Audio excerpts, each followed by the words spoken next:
Hey guys, I'm Andy. Nice to meet you. I'm more than happy to welcome you to my YouTube channel, where my main mission will be to show you how to cook delicious and good looking meal at home. In this first video, I will be focusing on the ongoing pumpkin season. Fall has already entered its second half here in Europe, which means that all the beautiful pumpkins are either ready to be used as the decorations in our homes, or even better, to be enjoyed as our favorite meal.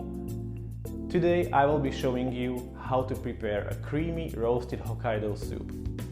I will be listing all the ingredients down below in the description of the video, so let's begin. This recipe is super simple and believe me, the soup is delicious. Before I proceed to any actual preparations of the vegetables, I preheat my oven to 200 degrees so that I utilize all the given time. While the oven is heating up, I start peeling the skin of 2 medium-sized carrots. Once done, I continue peeling the parsley roots. Again, I have used 2 medium-sized pieces. I put both vegetables on the side and focus on the essential element of this recipe, the Hokkaido pumpkin.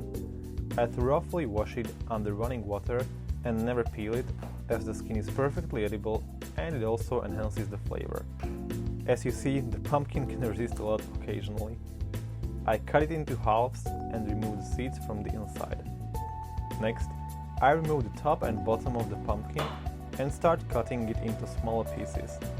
Since the pumpkin can be a bit tough, I usually point the knife to the middle, start there and continue to both sides. This makes the process of cutting a bit easier. Again, the size of the pieces doesn't really matter here, I try to keep them similar to each other. Once the pumpkin is cut into smaller parts, I move it into the baking tray. I used a non-sticking one, so no baking sheet or any oil is required. I will later use olive oil only to add flavor to the soup. Put aside the baking tray with the small Hokkaido pieces and cut both carrots and parsley roots into smaller slices. Just like with the pumpkin, there is no default size of them. I move them to the baking tray and, again, put this aside. I am pretty much a garlic person, so next I remove the skin of 6 garlic cloves and add them to the rest of the vegetables. There is no need to cut them, just drop them as they are. As one of the last ingredients, I add salt and black pepper to the vegetables. I also pour a bit of olive oil as the last step. If you want, you can stir them a bit to evenly distribute the taste of the added spices. All the vegetables are now ready to be put into the preheated oven and stay there for approximately 40 minutes until they are soft. See you soon! While the magic is happening in the oven, I utilize the time by peeling the skin of 2 medium-sized onions. Next, I chop them into smaller pieces and place the pot with olive oil on the gas stove, which I turn to medium heat. After a couple of seconds, when the oil is hot enough, I add the chopped onion to the pot and stir it roughly. I do this for a couple of minutes as I see the onion slowly turning into golden brownish colors. This should take around 8 to 10 minutes. Now, remember the broth we had at the beginning of this recipe? Once the onion is sautéed, I pour the entire broth into the pot with the onions and I still keep it to medium-low heating. I wait until the broth with the onion is boiling, then I decrease the heat and let it simmer for about 10 minutes. By this time, the vegetables should be already roasted enough. Ooh, there they are, just look at the hot beauties. Now, you have 2 scenarios of how to proceed with them. You can either wait a bit until they have cooled off and drop them as they are at once into the pot, or you can go my way and add them while they are still hot into the simmering onion broth combo. Be careful here as the content is scorching. Once all the vegetables have been moved into the pot with broth, I let them simmer for another couple of minutes to ensure all the different flavors are combined. I also stir them once in a while to avoid any burning.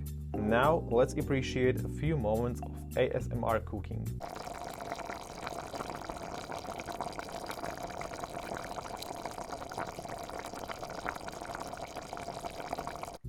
Cool, let's get back to the focus of today's video.